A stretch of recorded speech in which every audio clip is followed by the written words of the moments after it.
আসসালামু আলাইকুম সুপ্রিয় শিক্ষার্থী, আশা করি সবাই ভালো আছেন। আমি বনশ্রী ন্যাশনাল আইডিয়াল স্কুলের গণিতের শিক্ষক Amirul Alam. Banasree national ideal school কর্তৃক আয়োজিত বিএনআইএস হোম স্কুলের পক্ষ থেকে আপনাদের সবাইকে আবারও শুভেচ্ছা। শিক্ষার্থী বন্ধুরা, আজকে আমরা ক্লাস 9 নবম শ্রেণীর সাধারণ গণিত থেকে ধারা 13.2 এর পরের কয়েকটা অঙ্ক করব। চলো আমরা আগে তোমাদের ক্লাস সম্পর্কে একটু দেখে আসি। তোমাদের শ্রেণী নবম, বিষয় সাধারণ গণিত, শিক্ষক আমিরুল আলম, মোবাইল নাম্বার দেওয়া আছে, ফেসবুক মেসেঞ্জারে নাম দেওয়া আছে। যদি কখনো তোমরা প্রয়োজন মনে করো, কোনো প্রবলেম ফেস করো, এখানে যোগাযোগ করতে পারবে। তারিখ দেওয়া আছে এখানে 27/9/2020, ক্লাস নং 28। এটার উদ্দেশ্য হলো যখন তুমি হোমওয়ার্ক করবে তখন এই তারিখ এবং ক্লাস নংটা হোমওয়ার্কের উপরে উল্লেখ করবে। এবার চলে আসো আমাদের আজকের কাজ, অনুশীলনী 13.2 পর্ব 6। আমরা এখান থেকে 14 এবং 16 তোমার বইয়ের দুইটা অঙ্ক উঠিয়েছি। 14 নাম্বার অঙ্ক দেখো, log 2 plus log 4 plus log 8 plus ... ধারাটির প্রথম 10টি পদের সমষ্টি নির্ণয় করো। আমরা 14 থেকে স্টার্ট করি। 16 নাম্বার অঙ্ক, 16 করার সময় আবার পড়ে নিব।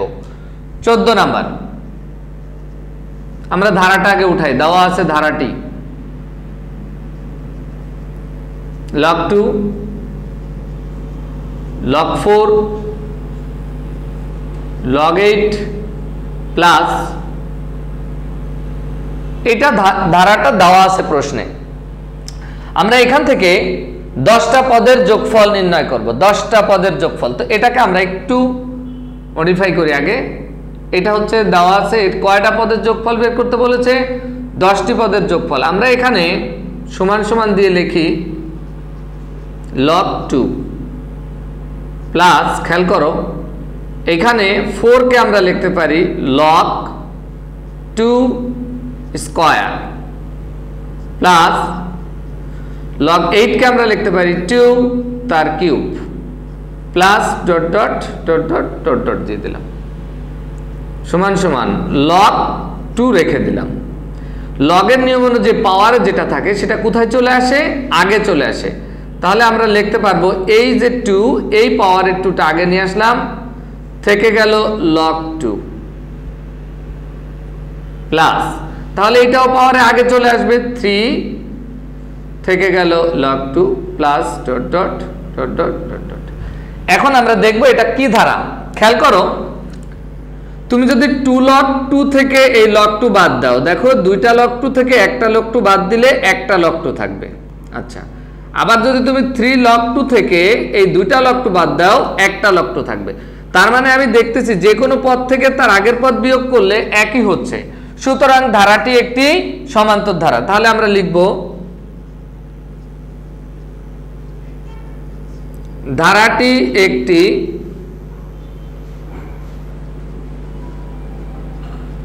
সমান্তর ধারা যার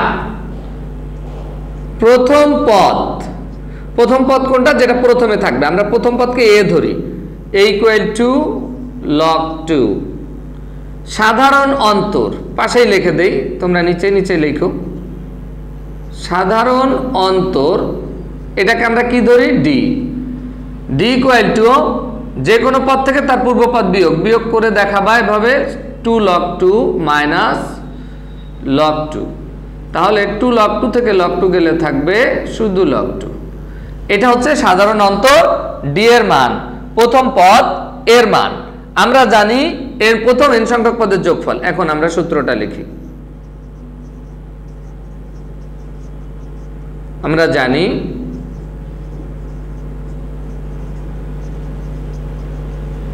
n সংখ্যক পদের যোগফল। তুমি সমান্তর ধারা n সংখ্যক পদের যোগফল কি জানো? sn ধরলে ধরতে পারো, না ধরলে না ধরতে পারো, অ্যাজ ইউর উইশ। আর যদি ধরো তাহলে এভাবে ধরবা। সূত্রটা ছিল কি, n/2 2a plus n-1 into D. এটা কয়টা পদের যোগফল? n সংখ্যক, প্রথম n সংখ্যক পদের যোগফল। এবার যদি আমি বলি সুতরাং 10টি পদের যোগফল, আমাদের চেয়েছে কি প্রথম 10টি পদের যোগফল, তাহলে এখানে প্রথম লিখে দিলাম, এইখানে প্রথম 10টি পদের যোগফল বা সমষ্টি। তাহলে n এর জায়গায় আমরা কি 10 দিতে পারি, এটা তোমার ধরা জিনিস, hn বা s10। এখানে 10টি হলে 10, 5টি হলে 5, 15টি হলে 15 দিয়ে দিবা। আমরা তাহলে n এর জায়গায় কত বসাচ্ছি আমরা? 10।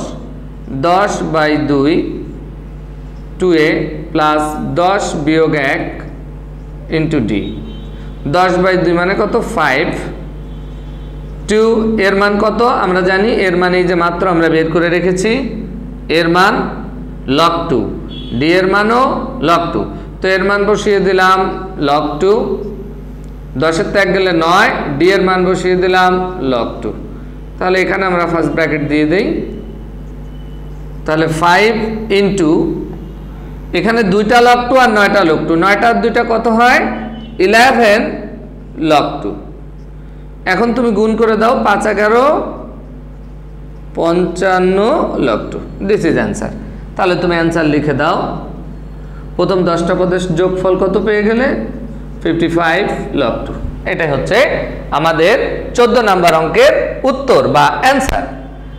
তো শিক্ষার্থী বন্ধুরা, আশা করি তোমরা এটা অনেক সহজে বুঝতে পেরেছো, কারণ এখানে কোনো ক্রিটিক্যাল কিছু নেই, প্যাসের কিছু নেই।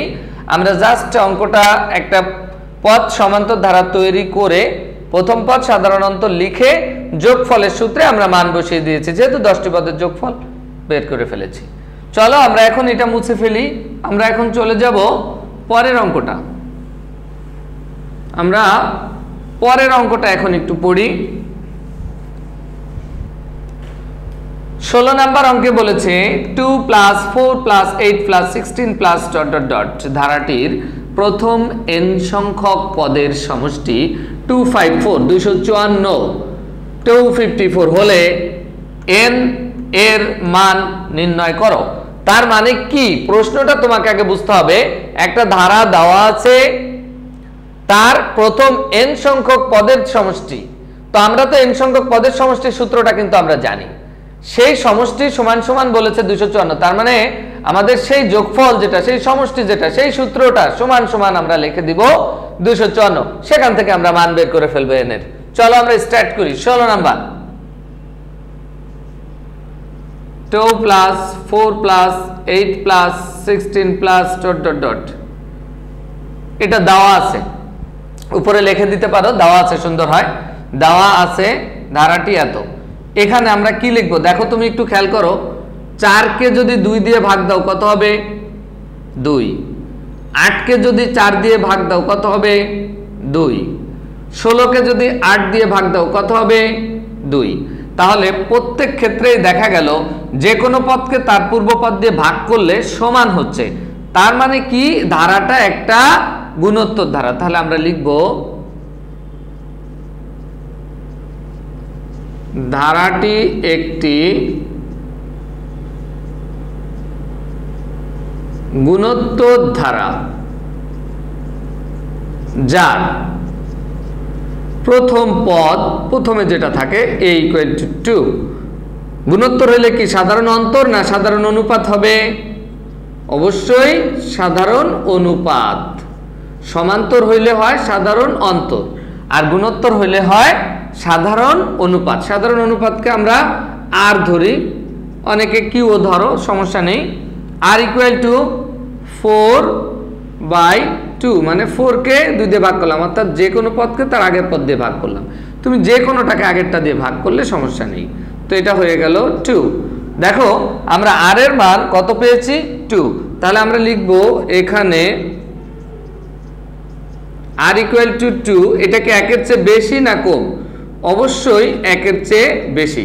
তো 1 এর চেয়ে বেশি হলে আমাদের যোগফলের একটা সূত্র, 1 এর চেয়ে কম হলে ওই সূত্রটাই খালি একটু চেঞ্জ হয় আর কি।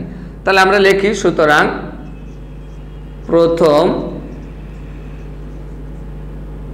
প্রথম n সংখ্যক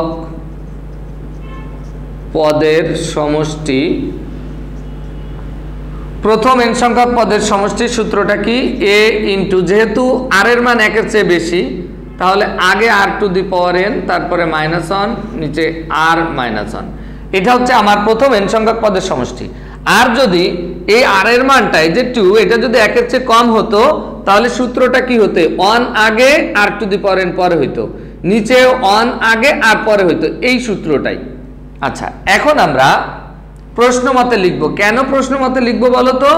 কারণ এটা হচ্ছে আমার প্রথম n সংখ্যক পদের যোগফল, আর কোশ্চেনে বলেছে প্রথম n সংখ্যক পদের যোগফল 254। তাহলে এইখানে এটা প্রশ্নে বলে দিয়েছে, আর আমাদের সূত্র জানি এটা, তাহলে এটা আর এটা কি সমান, এই কথাটা আমরা লিখব এখন। প্রশ্ন মতে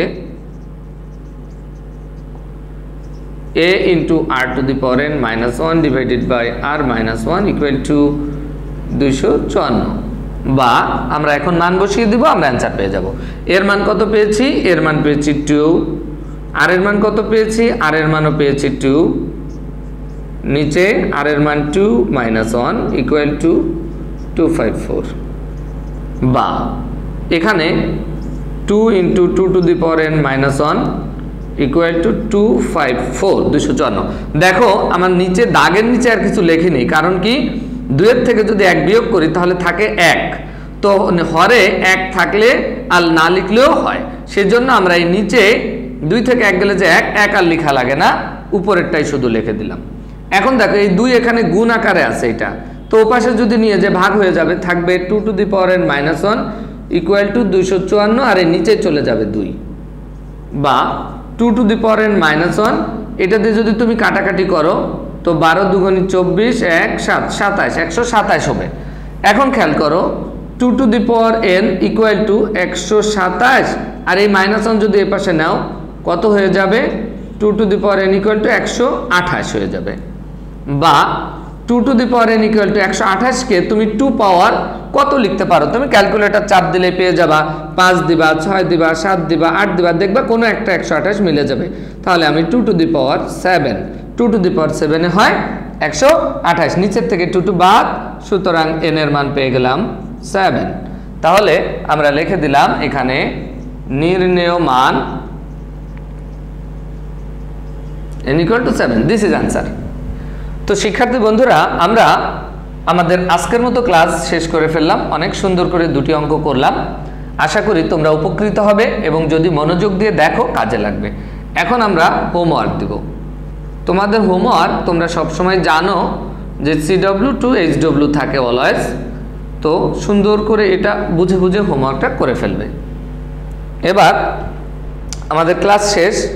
আমি এখন তোমাদেরকে খুব অল্প সময়ের জন্য খুব গুরুত্বপূর্ণ কিছু কথা বলবো। যদি তোমার সেটা কাজে লাগে তাহলেই আমিও মনে করব যে আমার কথাগুলো কাজে লাগলো। এখন সেটা কি? পড়ালেখা কিভাবে করবে? পড়ালেখা করলেই কি ভালো রেজাল্ট হবে? না। তুমি যদি সারা দিন পড়ো, অথবা তুমি যদি এমন মনে করো বাবা বাসায় আসছে এখন বই নিয়ে দৌড়তে যেয়ে বসে, অথবা তোমার বাসায় যাকে খুব ভয় লাগে, বড় ভাই বা যাকে ভয় লাগে, উনি যখনই বাসায় থাকে না তখনই তুমি ফ্রি বসে থাকো, আর যখনই উনি বাসায় আসে তুমি দৌড়তে যে বই নিয়ে বসছো বা দেখাচ্ছ, এইটা পড়ালেখা না। এইভাবে তুমি শিখতে পারবে না কখনো। তোমাকে বুঝতে হবে, ভাবতে হবে আমি একটা সময় অনেক বড় হব, তাহলে আমি এখন থেকে এই ভয়ের তো দরকার নেই। আমার জীবনের জন্য, আমার ফিউচারের জন্য আমাকে শিখতে হবে। কারণ একটা সময় তুমি যখন আমার মতো হয়ে যাবে, আরো বড় হয়ে যাবে, তোমাকে কেউ কিন্তু আর তখন দেখবে না। তখন তোমার নিজেরটা নিজেকেই তৈরি করে নিতে হবে, বরং তোমার আরো অন্য কাউকে সাপোর্ট দিতে হবে, দেখতে হবে। তাহলে তুমি এরকম চিন্তা করে এখন থেকেই খুব সিরিয়াস হয়ে যাও যে হ্যাঁ হ্যাঁ আমি যে পড়াটা করব এটা তো আমার জন্য, আমার ফিউচারের জন্য, আমার কাজের জন্য। তাহলে দেখবা তোমার আর কাউকে দেখে ভয়ে পড়তে হবে না, তুমি নিজের থেকেই পড়তে বসে যাবা।